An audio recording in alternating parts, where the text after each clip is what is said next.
तो हम लोग पढ़ रहे हैं surface area and volume class 10th का मेंसुरेशन का जो टॉपिक है। इसमें लास्ट वीडियो में हमने एनसीईआरटी के एग्जाम्पल्स को प्रैक्टिस किया था। अब हम लोग करेंगे एक्सरसाइज 12.1 के क्वेश्चन। तो अभी जो क्वेश्चन करेंगे ये देख सकते हो आप बोर्ड पे लिखा हुआ है। ये क्वेश्चन 1 या 2 मार्क्स में इस तरह के क्वेश्चन आते हैं, या कॉम्पिटेंसी बेस्ड भी क्वेश्चन इस तरीके के आ सकते हैं। तो देखते हैं क्वेश्चन क्या है। Two cubes each of volume 64 centimeter cube are joined end to end. Find the surface area of resulting cuboid. अगर दो क्यूब को दोनों एंड जोड़ के अगर रखा जाए तो जो रिजल्टिंग शेप मिलेगा that will be a cuboid. तो यहाँ फिगर में देखिए, यहाँ पे एक क्यूब है, ये दूसरा क्यूब है, और दोनों का ही वॉल्यूम इक्वल है 64 सेंटीमीटर क्यूब। तो दोनों का वॉल्यूम इक्वल है क्यूब का। तो हमने मान लिया कि इसमें से जो क्यूब है उसका जो साइड है या लेंथ ऑफ एज है वो है ए सेंटीमीटर, क्योंकि इसका वॉल्यूम सेंटीमीटर क्यूब में दिया है तो इसका जो साइड आएगा या एज आएगा वो सेंटीमीटर में होगा। तो let A be the edge of the cube. अब ए सेंटीमीटर अगर है तो we know that the volume of the cube is A into A cube. तो we have been given A cube is equal to 64 centimetre cube. तो let A be the length of edge कह सकते हैं of each cube. Therefore, we have been given that volume of the cube is 64 centimeter cube. It means that A cube is equal to 64. 64 को we can write 4 into 4 into 4 factorise कर देंगे हम इसको। तो this is 4 का cube. It means that A is equal to 4 centimetre. Now we have got the value of the length of edge of the cube which is 4 centimetre. अब यहाँ पे दो क्यूब को जब एंड टू एंड ज्वाइन किया जाता है तो एक क्यूबॉइड का शेप मिलता है। We have to find the surface area of resulting cuboid. तो ये जो क्यूबॉइड मिल रहा है इस क्यूबॉइड का अगर हमें वॉल्यूम निकालना है, सॉरी सरफेस एरिया निकालना है, तो हमें इसका लेंथ चाहिए, ब्रेड्थ चाहिए और हाइट चाहिए। तो अब अगर दोनों को हमने ज्वाइन कर दिया है तो हमारे पास जो रिजल्टिंग क्यूबॉइड है उसका लेंथ हो जाएगा a plus A means 2a। तो हमने अभी a की वैल्यू 4 निकाली है, 4 प्लस 4 8 सेंटीमीटर हो गया। This is the length of this cuboid. Cuboid की लेंथ 8 सेंटीमीटर है। और यहाँ पे आप देख सकते हो कि इसकी ब्रेड्थ और हाइट में कोई चेंज नहीं आया है। ब्रेड्थ और हाइट सेम वही है जो क्यूब का है। 4 इसका जो ब्रेड्थ है वो 4 सेंटीमीटर है और जो हाइट है वो 4 सेंटीमीटर है। Now so therefore the surface area of resulting cuboid, surface area of resulting cuboid is equal to 2 into LB plus PH plus LH। L into B, length is 8, breadth is 4, plus B into H, B is 4, H is 4, plus L into H, L is 8, H is 4,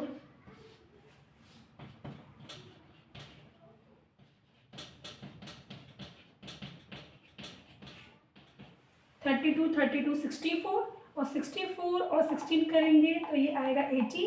2 into 80 यानी 160 centimetre square.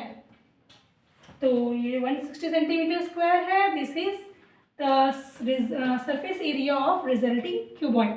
3 तो class 10th में हम लोग पढ़ रहे हैं surface area and volume, जिसमें कि लास्ट क्लास में हमने किया था एक्सरसाइज 12.1 का फर्स्ट क्वेश्चन। अब आगे बढ़ते हैं। क्वेश्चन नंबर 2 है a vessel is in the form of a hollow hemisphere mounted by a hollow cylinder।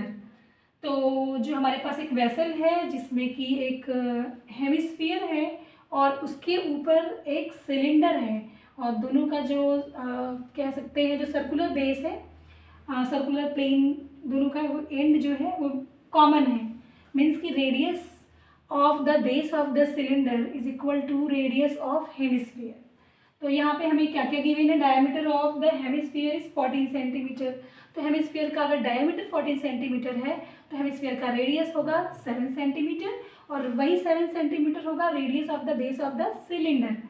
अब इसके बाद दिया हुआ है total height is 13 centimetre. Total height इस वेसल की हाइट दी हुई है, total height of the vessel is 13 centimetre और हमें बताना है inner surface area of the vessel. तो इस वेसल का जो टोटल इनर सरफेस एरिया है वो कितना होगा। तो हम देख सकते हैं कि इस वेसल में एक सिलेंड्रिकल पार्ट है और एक हेमिस्फेरिकल पार्ट है। सिलेंड्रिकल पार्ट का जो कर्व सरफेस एरिया है वो हमें मालूम है 2πr/h होता है और जो हेमिस्फीयर है उसका जो कर्व पार्ट होता है वो होता है 2πr²। तो हमें क्या करना है, अगर हमें इसका टोटल इनर सरफेस एरिया निकालना है तो हमें curve surface area of cylinder plus curve surface area of hemisphere करना होगा, यानी 2πr/h प्लस 2πr² करना होगा। तो अब हमें किसकी ज़रूरत है, हमें चाहिए सिलेंडर का हाइट। सिलेंडर का हाइट कैसे मिलेगा, ये 14 सेंटीमीटर जो है वो डायमीटर दिया है, तो इसका हाफ जो होगा 7 सेंटीमीटर। तो लेट या we can write height of the cylinder is equal to, ये टोटल हाइट 13 है, इसमें से ये 7 सेंटीमीटर हो गया, ये रेडियस ऑफ हेमिस्फीयर। 13 में से अगर 7 निकालेंगे तो 6 centimetre is the height of the cylinder, 6 centimetre. Now inner surface area of the vessel is inner surface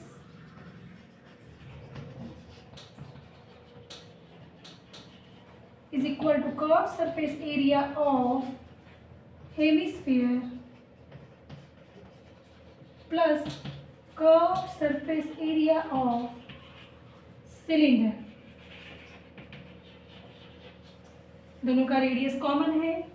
curve surface area of hemisphere is 2πr² plus curve surface area of cylinder is 2πr/h। तो value put करने से पहले अगर कुछ common हो रहा है तो हम लोग कॉमन कर लेंगे ताकि हमें कैलकुलेशन में आसानी हो। 2πr कॉमन है, 2πr कॉमन हो गया, यहाँ से r और सेकेंड टर्म से h।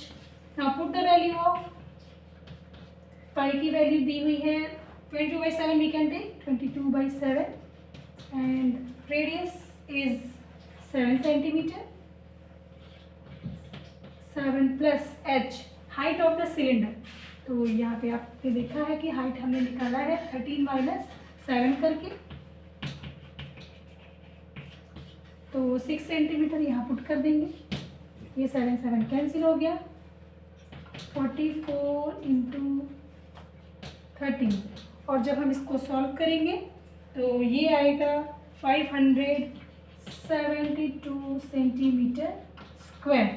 तो इस तरीके से हम लोग अगर कॉम्बिनेशन ऑफ सॉलिड्स के क्वेश्चन आते हैं तो फॉर्मूला यूज करके सॉल्व कर सकते हैं।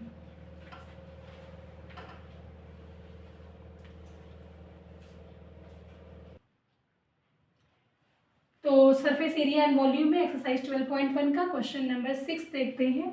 A medicine capsule is in the shape of a cylinder with 2 spheres stuck to each of its ends. The length of the entire capsule is 14 millimeter and the diameter of the capsule is 5 millimeter. Find its surface area. तो medicine capsule सबने देखा है किस shape का होता है, बीच में cylindrical part और दोनों एंड जो है यहाँ पे हेमिस्फीयर के शेप का दिया हुआ है। इस कैप्सूल की जो इंटायर लेंथ है वो है 14 मिलीमीटर, यानी इसमें इस एंड और इस एंड को भी जोड़ा गया। मीन्स कि अगर देखें यहाँ पे हेमिस्फीयर है तो रेडियस यहाँ भी एक आ रहा है, यहाँ भी हेमिस्फीयर का रेडियस इंक्लूड करके ये 14 मिलीमीटर है। अब अगर इस कैप्सूल का डायमीटर हमें 5 मिलीमीटर दिया हुआ है तो इस हेमिस्फीयर का जो रेडियस आएगा वो होगा 5/2। तो अगर यहाँ से 5/2 है और यहाँ से भी 5/2 है तो height of this cylindrical part we can find out. And height क्या होगी इसमें सिलिंड्रिकल पार्ट की, एक रेडियस यहाँ से माइनस होगा, एक रेडियस यहाँ से माइनस होगा और 2 रेडियस माइनस होने का मतलब कि एक डायमीटर माइनस होगा और डायमीटर है 5 mm। तो 14 में से 5 को माइनस कर देंगे तो जो 9 मिलीमीटर होगा that will be the height of this cylinder. Capsule में जो सिलिंड्रिकल पार्ट है उसकी हाइट हो जाएगी 9 मिलीमीटर। हमें क्या निकालना है, हमें इसका सरफेस एरिया कैलकुलेट करना है। तो इस कैप्सूल का जो सरफेस एरिया होगा, surface area of capsule we can write that curved surface area of cylinder plus एक हेमिस्फीयर इस साइड है, एक हेमिस्फीयर सेकेंड एंड पे है, तो दोनों हेमिस्फीयर, दो हेमिस्फीयर को जब हम कंबाइन करेंगे तो दोनों को मिलाने पे एक स्फीयर बनेगा। तो curve surface area of two hemisphere we can write, two hemisphere curve surface area of cylinder is 2 pi RH plus curve surface area of two hemisphere is 2 into 2 pi R square. एक हेमिस्फीयर का जो curve surface area होता है वो 2 pi R square होता है, यहाँ पे दो हेमिस्फीयर है तो 2 into 2 pi R square. Now कुछ कॉमन हो रहा है तो कर लेंगे, 2 कॉमन है, पाई कॉमन है, R भी कॉमन है, यहाँ से H और यहाँ से twice of R। Now put the value, pi की वैल्यू 22/7 लेंगे। रेडियस है हमारा 5/2, क्योंकि 5 मिलीमीटर जो है इस कैप्सूल का डायामीटर है। हाइट मीन्स इस सिलिंड्रिकल पार्ट का ये जो हमें लेंथ बताना है, तो ये 14 तो पूरे कैप्सूल का लेंथ था, तो इसमें से दो हेमिस्फीयर को निकालेंगे तो यहाँ पे 9 मिलीमीटर H की वैल्यू मिलेगी। 9 plus twice of R means 5 millimetre जो कि डायमीटर दिया है। अब हमें इसे सॉल्व करना है, 2 से 2 कैंसिल आउट हो गया, 22/7 इंटू 5 इंटू 40 कैंसिल हो रहा है, 220 मिलीमीटर स्क्वायर। तो ये जो 220 मिलीमीटर स्क्वायर है, this is the surface area of this capsule.